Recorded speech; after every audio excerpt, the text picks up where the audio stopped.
유치부 아이들에게 물어봅니다.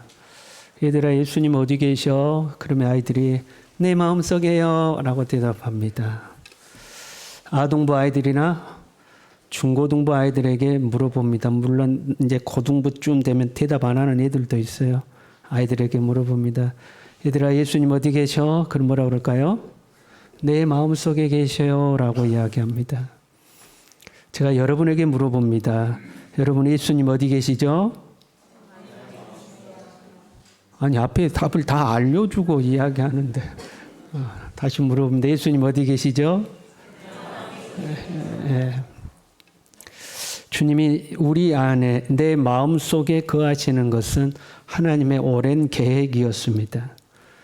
하나님은 아브라함을 선택하시고 부르시고 축복하셨습니다. 그리고 그 아브라함의 후손을 통하여 이스라엘 민족을 이루셨죠. 이 이스라엘 민족은 그 어떤 민족도 경험하지 못한 하나님의 위대하심을 경험합니다. 애굽을 10가지 재앙으로 심판하시는 하나님의 능력을 직접 목도하죠.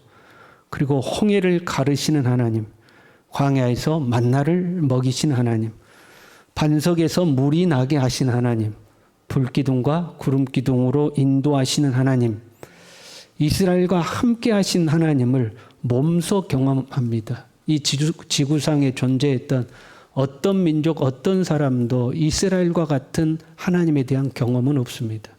유일하게 이스라엘이 이런 하나님을 경험하죠.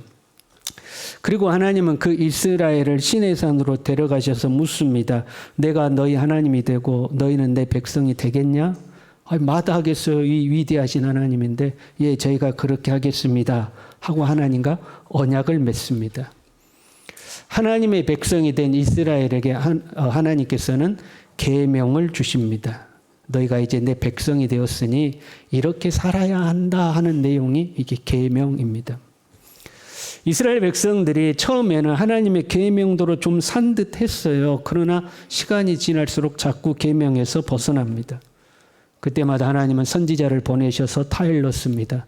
그래도 안 되면 주변국들을 막대기로 사용하셔서 이스라엘을 때리기도 하셨습니다. 그래서 하나님은 자꾸 하나님의 백성을 돌이키려고 하는데 이게 잘 안 돼요. 이스라엘 백성들이 말을 잘 안 들어요. 자꾸 하나님의 율법에서 벗어나고 결국에는 이스라엘이 멸망에 이르게 됩니다. 하나님은 거기에서 끝나지 아니하시고 새로운 언약을 준비를 하시죠. 먼저는 모든 사람의 죄를 대속해야 합니다. 그렇잖아요. 죄 아래서 태어났고 하나님의 율법을 어기고 하나님을 떠났기 때문에 그들의 죄를 먼저 사해야 합니다. 그리고 이 하나님의 은혜를 믿고 하나님과 새롭게 언약을 맺는 자마다 이제는 이스라엘에 국한되지 아니하고 세계 열방의 누구라도 하나님의 백성이 되도록 하시는 겁니다. 그 백성들에게는요, 하나님의 말씀을 마음판에 새기고 새 영을 주셔서 말씀을 지키도록 하나님이 목적하십니다. 에스겔 36장 26절부터 보면요. 또 새 영을 너희 속에 두고 새 마음을 너희에게 주되 너희 육신에서 굳은 마음을 제거하고 부드러운 마음을 줄 것이며 또 내 영을 너희 속에 두어 누구 영을요? 내 영, 하나님의 영을 너희 속에 두어 너희로 내 율례를 행하게 하리니 너희가 내 규례를 지켜 행할지라. 하나님께서 언약하셨습니다. 그리고 이 언약을 성취하기 위해서 예수님께서 이 땅에 속죄 제물로 오신 겁니다. 우리의 죄를 대속하기 위한 제물이다. 그래서 속죄 제물, 대속 제물이 되는 거죠. 예수님이 이 땅에 오신 것은 대속만이 목적은 아닙니다. 사실 이론상으로는 예수님이 우리를 위하여 죽으심으로 대속이 됩니다. 죄의 싹은 사망이기 때문에 우리가 죽어야 되는데 나의 죄를 대신해서 예수님이 죽으시잖아요. 그걸로 대속이 이루어지는 거죠. 그런데 하나님의 계획은 대속으로 끝나지 않고 우리가 하나님과 언약을 맺어 하나님의 백성이 되고 하나님의 백성으로서 하나님의 말씀을 따라 사는 것까지가 하나님의 계획입니다. 구약 시대는 시내산에서 돌판에 계명을 새겨서 주었잖아요. 그런데 이제는 너희의 마음판에 하나님의 말씀을 새기고 그리고 그 말씀을 지켜 행할 수 있도록 내 영을 너희 속에 두겠다고 약속하셨습니다. 예수님은 우리의 죄를 짊어지고 십자가에서 죽으셨습니다. 그리고 죄와 사망 권세를 이기고 부활하시고 승천하셨습니다. 그리고 약속하신 대로 성령으로 우리 가운데 오신 줄로 믿습니다. 예수님이 우리 안에 영으로 오셨어요. 그게 하나님의 언약이었습니다. 부활하신 예수님은 지금 우리 가운데 성령으로 살아계시는 줄로 믿습니다. 우리 옆 사람과 일사하겠습니다. 주님이 당신과 함께 하십니다. 본문은 십자가를 앞에 두고 죽음을 앞에 두고 죽음이 점점 가까워 오는 과정 중에 예수님께서 제자들에게 하신 말씀입니다. 16절에요. 영원토록 너희와 함께 있게 하리니. 17절에요. 그는 너희와 함께 거하시며 또 너희 속에 계시겠습니다. 18절에요. 내가 너희를 고아와 같이 버려두지 아니하고 너희에게로 오리라. 19절에요. 세상은 나를 보지 못할 것이로되 너희는 나를 보리라. 20절에요. 그날에는 내가 아버지 안에 너희가 내 안에 내가 너희 안에 있는 것을 너희가 알리라. 지금 반복하여 말씀하고 있지만 이것을 한마디로 딱 정리하면 예수님은 살아서 우리 안에 영원토록 함께 계신다 하는 거죠. 따라해 볼까요? 예수님은 살아서 우리 안에 영원토록 함께 계신다. 그 말씀을 하고 계시는 거예요. 여러분, 우리가 예수님을 믿는다는 것은요, 예수님이 나의 죄를 대신하여 죽으셨으므로 그로 말미암아 우리가 죄에서 속량받았고 하나님의 자녀가 되었고 하나님의 백성이 되었으며, 여기서 멈추면 안 돼요, 여러분. 나 이제 제사함 받고 하나님의 백성 되었다. 여기서 멈추면 안 돼요. 그 다음에 예수님이 성령으로 우리 안에 오셔서 영원토록 주님과 함께 살도록 하기 위한 거예요. 그걸 믿는 거예요. 다시요. 예수님을 믿는 것은요, 예수님이 나로 나의 죄를 대신해서 죽으셨고 그로 말미암아 나는 죄에서 속량받았고 하나님의 자녀 하나님의 백성이 되었으며 예수님께서 성령으로 우리 안에 함께 계셔서 나와 함께 살아가고 있음을 믿는 거예요. 거기까지 믿는 거예요. 우리가 전도하거나 예수님 안 믿는 사람에게 예수 믿고 복 받으세요 이렇게 한마디로 전도하잖아요. 예수 믿고 복 받으세요라고 할 때 그 복이라는 것은 방금 요약한 그 내용을 말하는 거예요. 예수님 믿고 죄사함 받고 죄에서 속량받아 하나님의 자녀 하나님의 백성이 되어서 이제 성령으로 내 안에 계시는 예수님과 함께 살아가는 것, 그것이 복이야. 그래서 예수님 믿고 그 복을 받으세요라고 요약해서 이야기하는 거죠. 또 다른 말로 우리 전도할 때 그렇잖아요.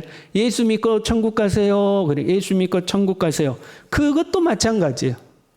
예수님 믿고 이제 제사함 받았으니까 네 마음대로 살다가 마지막에 죽을 때 그래도 천국 가세요. 그 의미가 아니라 예수님 믿고 제사함 받아 하나님의 자녀 하나님의 백성이 되었으니 이제 성령으로 당신에게 오신 예수님과 함께 당신의 인생을 살다가 마지막에는 영원한 하나님의 나라 가세요. 그 내용이에요.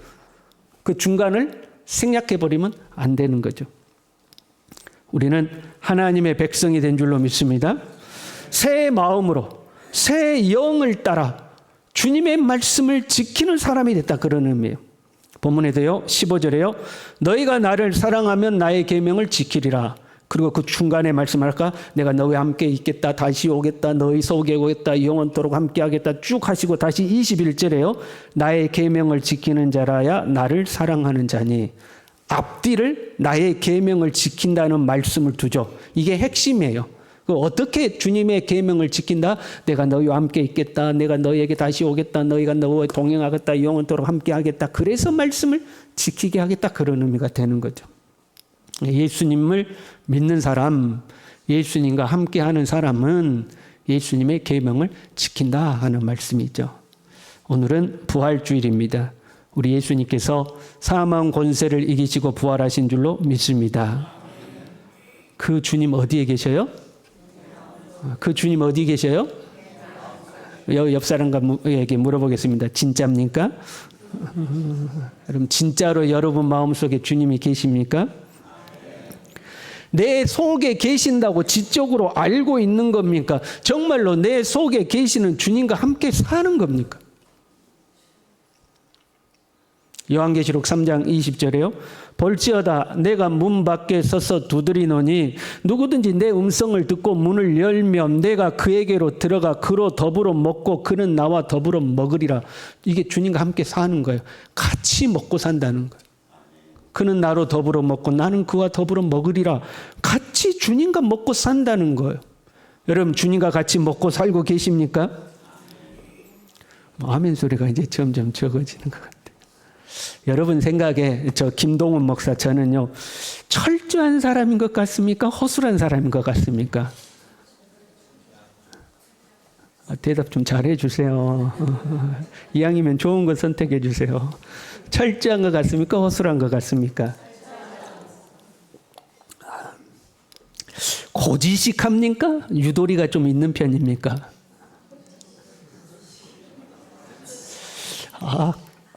대답하기가 곤란하신가? 그럼 제가 좀 깔끔한 것 같습니까? 지저분한 것 같습니까? 제가 깔끔합니까? 감사합니다. 저는 원칙에서 벗어나는 것을 용납합니까? 아니면 용납을 못합니까? 용납을 못하는 것 같습니까? 저는 성경적 원칙을 추구합니까? 세속적 관습을 추구합니까? 여러분이 저에 대해서 그렇게 이제 알게 됐어요. 우리 목사님은 철저하신 분이야. 고지식한 분이야. 좀 헷갈렸는데 여러분이. 깔끔한 분이야. 원칙에서 벗어나는 것을 용납 못해. 성경적 원칙을 추구하는 분이야. 라고 여러분이 저에 대해서 알았어요. 그중에 좀 틀린 것도 있어요. 저 깔끔하지 않아요? 좀 틀린 것도 있지만 아무튼 저를 그렇게 아셨어요. 그래서 제가 여러분에게 이제 과제를 내줍니다. 여러분의 일주일 동안의 삶을 여러분 정리를 해서 기록을 해서 가지고 오십시오.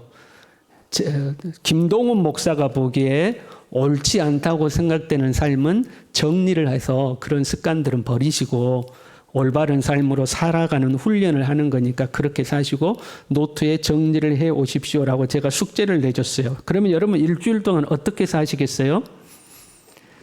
철저하게 사시겠어요? 허술하게 사시겠어요? 진짜로요?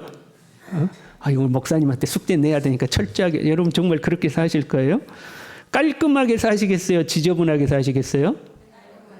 뭐 그래 원래 습관대로 사시겠죠. 목사님께 숙제 내야 돼. 그래서 하지만 이거 나 목사님 창피한데 어떡해. 나 이렇게 살았는데 창피한데 어떡해. 그렇지만 여러분의 습관이 잘 정리가 안 되겠죠. 그런데 제가 여러분의 집에 가서 일주일 동안 여러분과 같이 살겠습니다. 그랬어요. 그럼 여러분 어떻게 사시겠어요? 적어도 숙제로 노트에 적어오세요라는 것보다는 더 잘 살겠죠. 그렇죠? 목사님 있으나 없으나 난 몰라요. 목사님 있으면 뭐 어떻게 나온다. 내 마음대로 살 거예요. 혹시 그런 사람 있습니까? 아마 우리 중에 한 3명 있는 것 같아요. 근데 노트에 적어오는 것과 실제로 제가 여러분과 일주일 같이 살 때 여러분이 제 눈치를 보는 게 다르겠죠. 그러지 않습니까? 우리는 하나님의 말씀을 사랑합니다. 하나님의 말씀은 진리이며 하나님과 예수 그리스도에 대해서 가르치는 유일무이한 책이죠. 생명의 길로 인도하는 참 진리의 책입니다. 그래서 우리는 이 말씀을 배우고 익히고 때로는 공부하고 연구해야 합니다. 그러나 여러분 우리가 많이 안다고 해서 신앙생활을 잘하는 것은 아닙니다. 목사님은 이런 분이야 라고 알고 있지만 내 마음대로 사는 것처럼 하나님은 이런 분이래. 예수님이 이런 분이래. 나 성경 많이 읽어서 잘 알아. 그것과 그 말씀대로 사는 거하고는 다른 겁니다. 어떤 사람은 말씀을 많이 아는 것을 믿음이라고 생각하는 사람이 있어요. 그래서 내가 이것도 알고 저것도 알고 내가 성경 몇 번 읽었고 난 성경 공부 이런 것도 성경 공부도 했고 나는 성경을 뭣도 애울 줄 알고 나는 매일 성경을 얼마나 읽고 잘하는 거예요. 못하는 거 아니에요. 잘하는 거예요. 그런데 그 성경 말씀을 통해서 배운 주님과 동행하여 살고 있냐 하는 겁니다. 우리가 경건 생활을 해요. 경건의 행위는 굉장히 중요합니다. 말씀과 기도로 거룩해진다고 했습니다. 예배는 성도들의 마땅한 삶입니다. 봉사와 헌신은 주님 앞에 나중에 상급이 될 것입니다. 모든 경건 행위를 통해서 하나님의 은혜가 우리에게 오는 거죠. 경건 행위는 하나님의 은혜가 오는 통로입니다. 그러나 경건 행위 자체로서 우리의 신앙생활이 끝나서는 안 됩니다. 나 오늘 아침에 일어나서 기도했어. 나 오늘 성경 읽었다. 나 오늘 성경 썼어. 나 오늘 말씀 암송했어. 그리고 나머지의 삶은 내가 주님과 상관없이 산다면 이 경건의 행위가 무의미해집니다. 경건의 행위를 통해서 주님을 더 가까이 하는 거죠. 그리고 그 주님과 더 생생하게 함께 살아가야 합니다. 그래야 의미가 있는 겁니다. 자, 보세요. 어떤 사람은 정말 교회 생활 열심히 해요. 교회에 빠지지 않습니다. 새벽 예배도 안 빠집니다. 수요 예배도 안 빠집니다. 주일 낮 예배, 오후 예배 안 빠집니다. 할렐루야. 여러분도 그렇게 사시길 바랍니다. 아멘도 안 하는 거 봐요, 여러분은. 그렇게 살아야 돼요. 개인 기도 생활도 안 빠습니다. 교회에서 뭐 행사 있으면 그 행사에도 안 빠습니다. 잘하는 거죠. 그런데 삶의 현장에 가서는 말씀대로 안 삽니다. 자기 고집과 자기 성질대로 삽니다. 이 사람 1번. 2번의 사람은요. 이 사람은 교회에 잘 빠습니다. 예배 시간에 빠질 때도 있습니다. 새벽 예배도 안 나옵니다. 어느 날은 바빠서 성경도 안 읽고 지나칠 때도 많습니다. 기도도 10초짜리 기도. 하나님 나 오늘 바빠요. 하나님 아시죠? 도와주세요. 하고 끝날 때도 있습니다. 그런데 이 사람은 자기 삶의 현장에서 매 순간 주님과 대화하고 삽니다. 주님을 생각하고 주님 어떡할까요?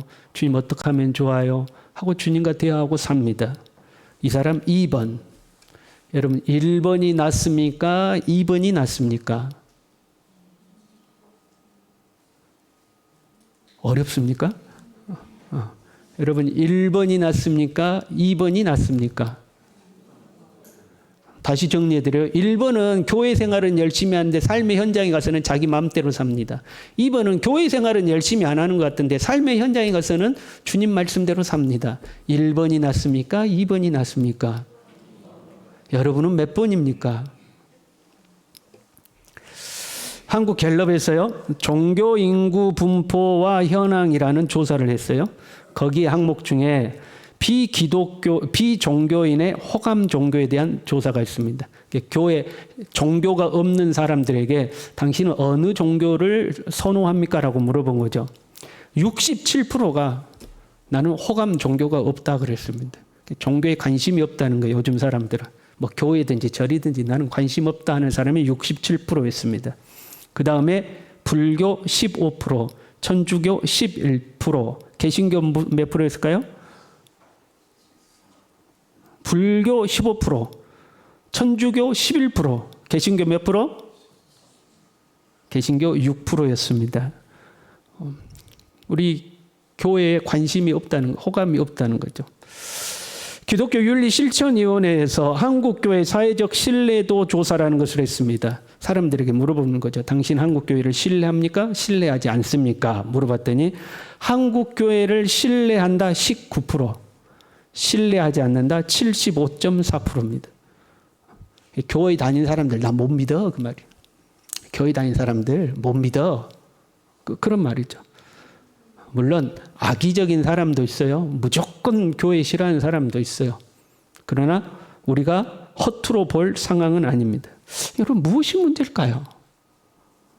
예수 그리스도는 길이요 진리요 생명이고 우리는 그 주님을 믿고 사는데 여러분 무엇이 문제일까요? 머리로는 예수님에 대해서 알고 있는데 살아계신 주님과 우리가 동행하지를 않아요. 지식만 많아진 거죠.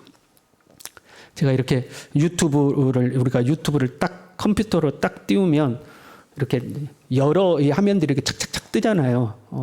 거기서 당신이 클릭해서 뭘 봐라 하고 이렇게 뜨잖아요. 그 중에 이 화면이 떴는데 거기에 이제 타이틀을 이렇게 적어 놨는데 12년 동안인가? 집 청소를 하지 않은 여자. 집 청소를 12년 동안 안 했대요. 다른 가족들이 같이 사는데. 그러면서 뭐 그 이유를 적어놨는데 교회 다니느라 바빠서 청소를 하지 않는 여자 이렇게 돼 있어요. 제가 그런 걸 보면 속상하니까 아예 클릭을 안 하고 안 들어가 봤습니다. 그냥 그것만 보고 메인 화면만 이렇게 본 거죠. 이 여자분이 누군지는 모르겠어요. 어느 교회인지도 모르겠어요. 그런데 교회 생활은 열심히 했나 봐요. 아침에 일어나면 나가서 교회 일하고 막 교회 다녔나 봐요. 그런데 집에 오면 집안일을 아무것도 안 하는 거예요.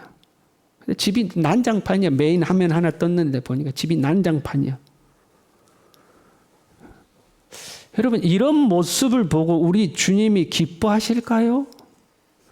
이런 모습이 정말로 우리 주님이 원하시는 걸까요?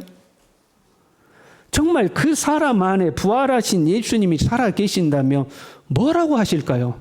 그래, 잘한다, 잘해. 뭐 집구석 그까짓 건 뭐, 야, 다 필요 없다. 교회 일만 열심히 해라. 우리 주님이 그렇게 말씀하셨을까요? 정말로 마음속에 주님이 살아 계신다면, 그 주님의 말씀에 귀를 기울이고 산다면 그럴 수는 없는 거 아닙니까? 마태복음 7장 15절에요. 거짓 선지자들을 삼가라. 양의 옷을 입고 너희에게 나오나 속에는 노락질하는 일이라. 겉으로 보기에는 선지자였어요. 오늘날로 말하면 겉으로 보기에는 저 사람 예수 믿는 사람이에요. 교회 다닌대요. 물어보니까 목사래요. 장로래요. 권사래요. 집사래요. 여러분, 어떤 사람이 만났는데 저 아무개 교회 목사입니다. 장로입니다. 권사입니다. 집사입니다. 그럼 우리 속으로 어떻게 생각해요? 저 사람이 신앙생활 좀 했나 봐. 그렇잖아요. 뭐 권사, 집사, 장로 그냥 됩니까? 목사 그냥 됩니까? 그만큼 신앙에 연륜이 있고 적어도 당신이 다니는 교회에서는 인정받아서 그런 직분 맡은 거 아니에요? 그럼 우리는 그렇게 생각하는 거죠. 좀 괜찮은 사람인가 봐. 그렇게 생각해요. 그런데 뭐라고요? 속은 일이라. 겉으로 보기에는 그럴듯하게 보였어요. 그러니까 목사도 되고 장로도 되고 권사도 되고 집사도 되겠죠. 겉으로 보기에는 그럴듯해요. 그런데 실제 삶은 일이 같대요. 그 속에 일이가 있대요. 처음 만났을 때 저 사람은 괜찮은 것 같아. 저 사람 교회 다니는데 권사래. 괜찮은 것 같아. 겪어보니까 일이네. 근데 처음 만났더니 저 사람 좀 겁나게 생겼어. 우리 교회도 한 2분 있어요. 처음 만나면 겁난 분. 저 사람 좀 겁나게 생겼어. 처음 볼 때는 일이 같았어요. 그런데 겪어보니까 그 속에 뭐가 있어요? 그 속에 예수라. 겉모습은 일이 같았는데 막상 만나서 그 사람하고 살아보니까 그 속에 예수님이 계셔. 어떤 사람은 겉모습은 저 사람 괜찮은 사람 같아. 그 만났는데 그리고 교회 다닌다니까 괜찮나 봐 하고 만났는데 살아보니까 그 속에 일이라. 거짓 선지자들을 삼가라. 자, 따라하세요. 거짓 목사들을 삼가라. 따라하세요. 거짓 장로들을 삼가라. 거짓 권사들을 삼가라. 거짓 집사들을 삼가라. 거짓 교인들을 삼가라. 우리 옆 사람과 인사합시다. 혹시 당신도 거짓 아니야? 지금 교회 올 때는 탈은 그럴듯한 탈 쓰고 왔는데 삶의 현장에서는 일이 아니야? 가짜 아니야? 이들은 부활하신 주님은 알고 있어요. 그러나 주님과 함께 안 사는 겁니다. 서로 이들이 예수님을 믿는다 하더라도 그들이 믿는 예수님은 그들과 함께 살지 않는 예수님이요. 아직 무덤 속에 계시든지 아니면 저 멀리 떠나서 어딘가 저 멀리 가버리신 예수님이죠. 보지도 못하고 듣지도 못하고 말하지도 못하는 예수님이요. 그러니 그렇게 사는 거죠. 그 다음 말씀이 이렇게 되어 있어요. 그들의 열매로 그들을 알지니 가시나무에서 포도를 또는 엉겅퀴에서 무화과를 따겠느냐. 그들의 말이나 지식 보지 말아라. 어떻게 사는가 삶을 보라 하는 거죠. 말이 아니라 삶이다. 지식이 아니라 삶이다.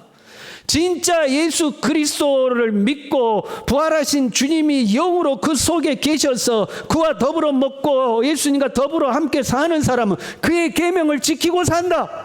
말씀을 지키고 산다. 그의 삶을 보라는 거죠. 우리는 우리 자신의 삶을 돌아봐야 돼요. 혹시 우리도 예수님을 지식으로만 알고 있는 것 아닌가? 오늘 부활절 됐다고 사셨네 할렐루야. 좋아요. 그 살아계신 주님 어디 계시냐 이 말이에요. 살아나신 주님 어디 계시냐 이 말이에요. 정말로 내 안에 영으로 살아 계시냐 이 말이에요. 나는 그 주님과 더불어 먹고 함께 살고 있는가 하는 거죠. 만약에 우리가 지식으로는 알고 있는데 주님과 함께 살고 있지 않다면 우리의 신앙을 심각하게 점검해 봐야 됩니다. 내가 진짜로 예수님 믿는가? 나는 예수 믿는다고 하는데 도대체 뭘 믿는가? 나는 도대체 뭘 믿는 건가? 물론 우리가 부활하신 주님과 함께 산다고요. 우리가 완벽해지는 것은 아니에요. 여전히 우리는 부족합니다. 여전히 실수할 때 있습니다. 여전히 주님의 말씀을 100% 지키지 못할 때 있습니다. 그럼에도 불구하고 나는 주님과 함께 사는 겁니다. 내 연약한 모습 그대로 주님께 털어놓고 이런 나를 도와주시기를 주님께 기도하고 오늘 하루도 그 주님 의지하면서 주님 내가 어떻게 하면 좋을까요? 물어가면서 실수하면 주님 내가 또 실수했네요. 주님께 이야기하면서 그렇게 우리는 평생을 성장하고 성숙해 가는 겁니다. 그러나 최소한이라는 게 있는 거죠. 적어도 주님과 그렇게 함께 사는 사람이라면 아이고 저래 가지고 교회 다닌다고 아이고 저래 가지고 예수 믿는다고 야 교회 다닌 사람이 더 나빠 이런 소리는 안 들어야 된다 이 말이죠. 물론 악의적으로 하는 사람들 말고 그런 사람들은 잘해도 욕하고 못해도 욕하고 이래도 욕하고 저래도 욕하는 그런 사람들 말고 보통의 사람들이 우리를 바라볼 때에 교회 다닌 사람이 더 나빠 이런 소리는 안 듣는다 이 말이죠. 최소한 주님과 함께 사는 사람이라면. 사랑하는 성도 여러분, 부활하신 주님 어디 계셔요? 부활하신 주님 어디 계셔요? 대답을 잘 하셔야 설교가 끝나요. 부활하신 주님 어디 계셔요? 그 주님과 함께 사시길 바랍니다. 제발 주님과 함께 사시길 바랍니다. 아침에 눈을 뜨면 주님께 대화하고 밥을 먹을 때도 주님과 대화하고 길을 가다가도 주님과 대화하고 일을 하다가도 주님과 대화하고 무언가 결정하기 전에 주님께 묻고 이렇게 하면 주님이 기뻐하십니까? 주님의 생각을 또 물어보고 내가 주님 안에 주님이 내 안에 거하면서 주님과 더불어 먹고 주님은 나로 더불어 먹으면서 하루하루 1시간 1분 1초를 주님과 함께 사는 거죠.